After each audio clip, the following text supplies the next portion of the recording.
दोस्तों NCL यानी कि नार्दर्न कोलफील्ड लिमिटेड अपनी तरफ से एक रिक्रूटमेंट नोटिफिकेशन जारी कर रहे हैं।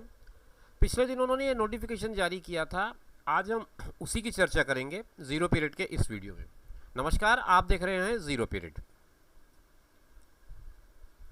ये जो एम्प्लॉयमेंट नोटिफिकेशन है ये HEMM ऑपरेटर ट्रेनी के नाम से रिलीज़ किया गया है और इसमें आप देख पा रहे होंगे अलग अलग कैटेगरी के पोस्ट यहाँ पर दिख रहे होंगे आपको। पोजीशंस, माइनिंग, क्वालिफिकेशन, वैकेंसीज, ये सारी ऑब्लिक के नाम पे दिया जा रहा है। लिखते ये हैं कि NCL इनवाइट्स ऑनलाइन एप्लीकेशन। आप ये समझ लें एप्लीकेशन आपको ऑनलाइन करना है। From Indian nationals posting minimum qualification required for regular appointment to the following post of HEMM operator trainee, namely sold operator trainee, dumper operator, surface miner operator, dozer operator, grader operator, payloader operator, crane operator and so far. तो इस तरह से अलग अलग 10 category में ये employment generate हुआ है। और ये जो पोस्टिंग्स होनी है, open cast mines situated in Singrauli district of MP and Sonbhadra district of Uttar Pradesh. ये 2 जगह पर प्लांट्स हैं, वहाँ पर इनकी वैकेंसीज को फुलफिल करना है।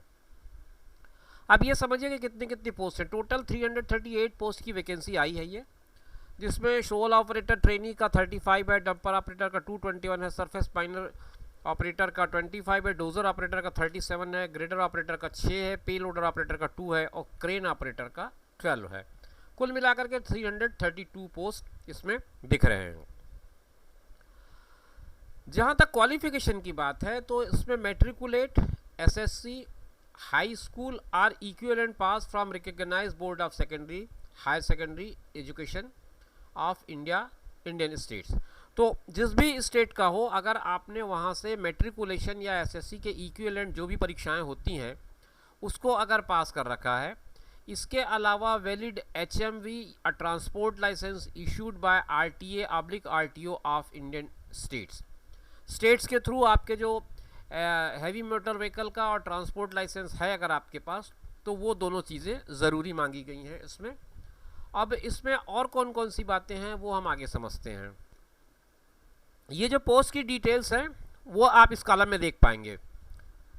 पहला जो है सीरियल नंबर 1 सोल ऑपरेटर, इसमें आपके पास 35 टोटल वैकेंसीज़ हैं जो unreserve, EWS, OBC, SC, ST सारे पार्ट्स में अलग अलग बटे हुए हैं। फिर डंपर ऑपरेटर का जो 221 पोस्ट है टोटल और ESM 43, सरफेस माइन ऑपरेटर का 25 + 5। तो ये आप पूरा टेबल जब आप देखेंगे तो आपको समझ में आएगा कि आप किस कैटेगरी से बिलोंग करते हैं, तो आपके लिए कितने पोस्ट यहाँ पर दिखते हैं। 338 यहाँ है, 65 यहाँ है। एक और टेबल एजुकेशनल क्वालिफिकेशन से के रिगार्डिंग है, जिसमें जनरल और EWS के लिए minimum % marks in matriculation to become eligible to apply is 55%, OBC NCL के लिए 50%, SC ST के लिए 45%।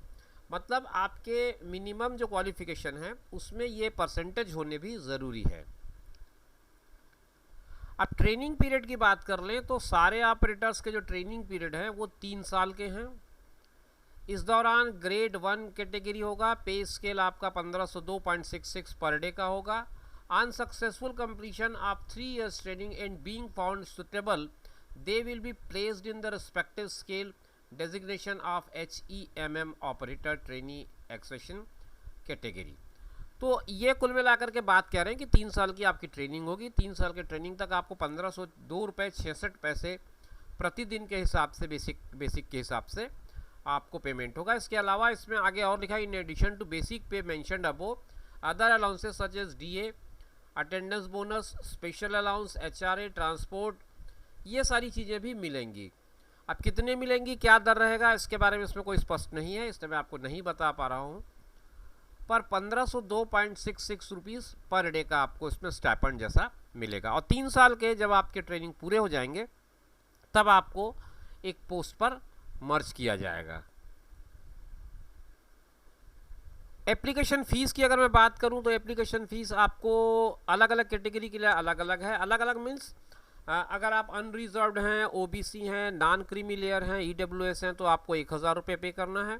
और अगर आप SC ST ESM departmental candidate हैं तो आपको एक भी रुपये फीस के रुपये पे नहीं करना है। पूरे इस वीडियो का सबसे इम्पॉर्टेंट पार्ट है सिलेक्शन प्रोसेस को समझना। अगर आप वीडियो में अभी तक बने हुए हैं तो निश्चित रूप से आपको इस पॉइंट का बड़ा बेसब्री से इंतज़ार होगा। तो मैं आपको बता दूं सिलेक्शन का प्रोसेस क्या होगा। Eligible candidate meeting the exam minimum eligibility criteria is on the crucial date as specified under this employment notification will be required to appear for a common computer based test, यानी कि एक CBT होगा जैसा कि बाकी परीक्षाओं में SSC और बैंकिंग में होता है उसी तरह का। The selection will be based on a candidate's relative score in the computer based test। तो फाइनल जो ये CBT होगा इसी की मेरिट के बेसिस पे आपका सिलेक्शन लिस्ट तैयार किया जाएगा। Candidate will be allowed to appear in the CBT merely on the basis of their declaration regarding the eligibility as mentioned in the online application form। आपने ऑनलाइन एप्लीकेशन फॉर्म में जो जानकारियां दी हैं उसके आधार पर आपको CBT के लिए पात्र या अपात्र घोषित किया जाएगा। अब ये CBT जो है वो आपके कैंडिडेट के लिए HEMM ऑपरेटर ट्रेनी के लिए लिया जाएगा। 100 मार्क्स का होगा और 90 मिनट्स का होगा। कहने का मतलब 1.5 घंटे का एक पेपर होगा और 100 नंबर का वो पेपर होगा और ये सारे ग्रेड के लिए एक ही होगा। Merit for filling the post will be prepared on the score of the candidate on computer based test of 100 marks। तो CBT का जो 100 मार्क्स होगा उसी के बेसिस पे मेरिट लिस्ट बनेगी। इसका जो सिलेबस है वो एनेक्सर ए में दिया हुआ है। एनेक्सर ए में क्या क्या डिटेल है वो आपको वहाँ जा कर के समझना पड़ेगा। अब टेस्ट कहाँ कहाँ होगा। Computer based test will be held the test cities as mentioned in the online application form. जब आप ऑनलाइन फॉर्म भरेंगे तो वहाँ पर वो सिटी आपको मेंशन मिल जाएगी। आपके लिए नियरेस्ट सिटी कौन सा होगा या आपकी सिटी में ही हो रहा होगा तो आप उसको देख पाएंगे।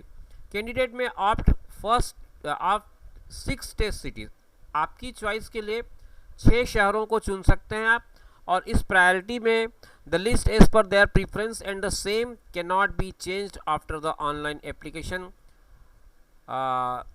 सबमिशन। आपने एक बार उनमें प्रायोरिटी दे करके सबमिट कर दिया तो उसको फिर आप चेंज नहीं कर पाएंगे। एक कट ऑफ की भी जानकारी दी गई है। ये सारे कैडर के लिए 100 मार्क्स का तो कॉमन कंप्यूटर टेस्ट होगा, CBT होगा, उसमें UR और EWS के लिए 50 मार्क्स होगा और शेष बाकी जो कैटेगरीज हैं उनके लिए 40 मार्क्स होगा। ये कट ऑफ की बात है, मैं मेरिट की बात नहीं कर रहा हूँ, ये कट ऑफ की बात है। इस कट ऑफ को कम से कम आपको पार करना ही होगा। Result of the computer based test will be published on NCL website as early as possible after successful completion of the computer based test।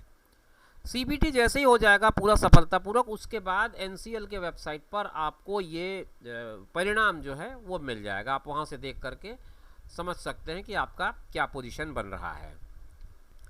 How to apply का प्रोसेस समझ ले। Candidate are advise to log in the official website of NCL। NCL की website पे जाएंगे, एक URL इसमें दिया हुआ है नीले कलर में, आप देख पा रहे होंगे।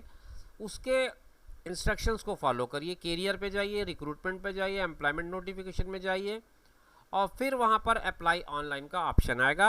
उसको क्लिक करने के बाद आपको ये सारे स्टेप्स जो नीचे दिए गए हैं उसको पूरा करना होगा। ये जो नोटिफिकेशन है उसका लिंक मैं आपको डिस्क्रिप्शन बॉक्स में दे रहा हूँ। आप इसे पूरी तरह से डाउनलोड कर लें, डाउनलोड करके पढ़ लें, समझ लें, सारी बातें आपको क्लियर समझ में आ जाएंगी। आप अगर NCL के वेबसाइट पर जाते हैं तो वहाँ पर आपको जाना पड़ेगा रिक्रूटमेंट के सेक्शन में और फिर वहाँ पर एम्प्लॉयमेंट नोटिफिकेशन मिलेगा, वहाँ पर अप्लाई ऑनलाइन का प्रोसेस आप कर पाएंगे। इम्पॉर्टेंट डेट्स की बात करूँ मैं तो इम्पॉर्टेंट डेट्स में सबसे पहले 9 तारीख से ये एप्लीकेशन लेना इन्होंने शुरू कर दिया है। 31 तारीख तक आपका एप्लीकेशन लिया जाएगा, यानी कि विंडो खुली रहेगी। और बाकी सारी चीज़ें tentative date, admit card download करने का या CBT का या रिज़ल्ट का, ये सब टू बी अनाउंस्ड है। तो ये सारी चीज़ों के लिए आप वेबसाइट के टच पे रहें, अपडेटेड रहें, तो आपको जानकारियाँ मिलती जाएंगी। थोड़ी सी चर्चा सिलेबस की भी कर लें। ये सिलेबस है आपका HEMM ऑपरेटर ट्रेनी का। CBT में क्या क्या आना है, तो सबसे पहला पार्ट है elementary knowledge of diesel engine, petrol engine. दूसरा पार्ट है जनरल अवेयरनेस और knowledge, current affairs, mental ability, reasoning, ये सब। थर्ड जो है वो बेसिक मैथमेटिकल एप्टीट्यूड, जिसमें 10th स्टैंडर्ड का arithmetic calculation, distance, displacement, speed, velocity, relative velocity, ये सारी चीज़ें आ जाएंगी। और उसके बाद कुछ प्रोफार्मास के एनेक्सर लगे हुए हैं इसमें। आप इस पीडीएफ को डाउनलोड करेंगे तो हो सकता है आपकी जानकारी की और भी चीज़ें निकल आएँ। तो मित्रों, मैंने अपनी समझ के हिसाब से जो महत्वपूर्ण बातें मुझे लगी हैं वो मैंने आपके साथ शेयर की हैं। ये पूरा पीडीएफ मैं आपके लिए लिंक दे रहा हूँ, वहाँ से आप डाउनलोड कर लें। और एक बार नार्दर्न कोलफील्ड लिमिटेड की वेबसाइट पे चले जाएं वहाँ से, क्योंकि आपको ऑनलाइन प्रोसेस पूरा करना है। तो इस तरह से अगर आप इस रिक्रूटमेंट में पार्टिसिपेट करना चाहते हैं तो उस प्रोसेस को जल्दी से जल्दी पूरा कर लें। उम्मीद करता हूं कि वीडियो में दी गई जानकारी आपको स्पष्ट समझ में आई होगी। हम नई जानकारियों को लेकर लगातार आपसे मिलते रहते हैं, फिर मुलाकात करेंगे। तब तक के लिए दीजिए इजाज़त। नमस्कार।